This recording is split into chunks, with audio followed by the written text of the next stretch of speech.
wet specimens, dead tissue, preserved in jars. In the many years that I've been making the Gothic Homemaking show, you've seen quite a lot of this sort of thing, as I've featured oddity stores and oddities flea markets around the country and around the world. In fact, you may have even seen me buy a slice of brain in the show Oddities a few years ago. Now, most people wouldn't think that decorating their homes with jarred organs would be ideal.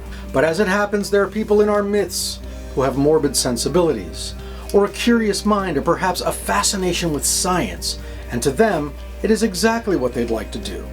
Now, recently I met a very interesting young lady who has taken the art of decorating with organs to a whole new level. She and her husband kindly invited me into their home recently. Take a look. Welcome to the home of Mr. and Mrs. Gomez, a Gothic lair in Sacramento, California, where there are some very, very interesting items and a ceiling full of rubber bats. But one of the most interesting items is something you can't find in a store. Let's meet them. Thank you so much for inviting me into your home. You're welcome. This is quite a spooky lair you have here. Would you call it a spooky lair? Yeah. How would you describe the aesthetics of your place? Creepy, eclectic.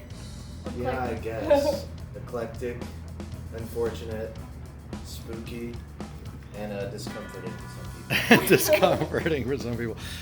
I also recognize some pieces from, I think, Michael's. Is Halloween a big time for you guys? Yes. Yeah, October is our big month of shopping where we go to all the stores, Michael's, Joann's, and pick up whatever spooky Halloween things that we think will fit with our decorations. We're usually the first ones there. As I look around, I see some pieces by my friend Scientific Woman. Can you tell me a bit about those? Yes, we That's have correct. 3 of her pieces. We met her last year and love her stuff. And what are the 3 pieces that you have? We have a pig tongue, a cow heart, and an octopus vase. I think the pig tongue in particular is pretty gross. Yeah. People usually get uncomfortable with that one. Not a big favorite. No, Not a favorite. I like to get my friends to touch the warty bits on it. The warty bits. Yes. And then there's lots of skulls in here as well. Yeah. Yeah. We have a couple of taxidermy or wet specimen items, mostly found at antique stores, antique fairs, thrift stores, and conventions. And we gather a lot of skulls and things like that. Yeah, lots of skulls. And then just kind of weird, creepy things that we find at thrift stores that make it a little bit spooky. Esoteric. But your centerpiece, le pied de résistance of things in your home, is not something. The one that makes everybody uncomfortable. The one that makes everyone uncomfortable is something that you cannot buy in a store. No, it is definitely not. Can you tell me a bit about that? So what do we have here? These are my lungs. Your lungs from inside of your body. Yes. How did your lungs come from being inside of your body to being out of your body and in a jar? I grew up with cystic fibrosis. It's a genetic disease that affects a lot of parts of the body, but mainly the lungs, and over time they get worse with infections and damage. And last year, 25 years old, I needed a double lung transplant, and I was able to get that. And then after the transplant, I was able to get to my lungs and bring them home with me. And so I put them in jars and put them on our mantle. So I think it's pretty spooky and cool. Was it difficult to get the hospital to let you bring home your lungs? They have a sort of a program where you can get access to your own body parts. It's a little complicated, but you just have to ask the right people. Going through a double lung transplant has to be really traumatic and really painful, and you guys went through that together. It had to have been incredibly hard.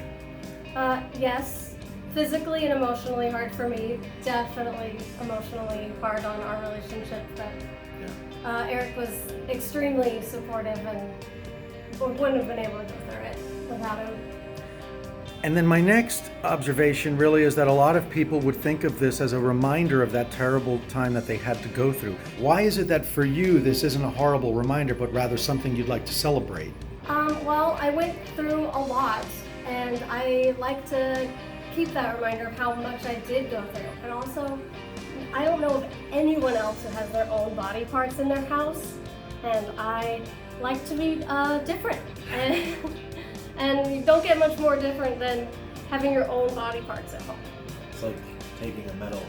Yeah. So it's like a trophy. Yeah. Well, she's certainly very different and very unique. Now, the previous time that I'd met Violet, she had a very, very visible scar down the middle of her chest. And I noticed that this time when I was talking to her, she had a piece of jewelry obscuring it. I wanted to talk to her about it, but I understand that people can feel sensitive and insecure about their scars. So I asked her off camera if it would be okay to ask her about the scar. She gave me her consent to ask her on camera. Here's that exchange. The last time I met you, you had a scar, and this is kind of right where the scar is. Is this an attempt to cover the scar, or is this to celebrate the scar? It's more to celebrate it, actually. When I first had my transplant and the scar was there and I was wearing clothes that would show the scar, I noticed that the line down my chest was actually still there, quite aesthetically pleasing to me. I thought it looked really cool, and it gave me the idea to buy more jewelry and wear things that are kind of in the shape, and now it's kind of just like I have a really pretty scar now. Violet is obviously an extremely brave young lady. I first came to find out about her through her father. A couple of years ago, I got an email from him saying that his daughter was very sad that she wasn't going to be able to make my concert in Sacramento, California, because she had just had a double lung transplant. At the time, he also alerted me to the fact that they had a GoFundMe page. I donated to the cause, and I shared it with viewers like you who were also very generous and donated to that GoFundMe page. I've been following the updates ever since, and I've been in touch with Violet ever since, as you see. And I'm very, very sad to report that the most recent update is that there are now signs of chronic rejection. And that means a battery of more tests, a host of more medicines, and a lot more doctor visits for Violet. So once again, I'm going to share that GoFundMe page with you. If you have it in your hearts, and if you can afford to do it, won't you please throw some doubloons into the coffers to help offset those crushing medical expenses involved with a procedure like this, and to help a lovely young lady breathe a little easier. Thank you very much, and thank you for watching.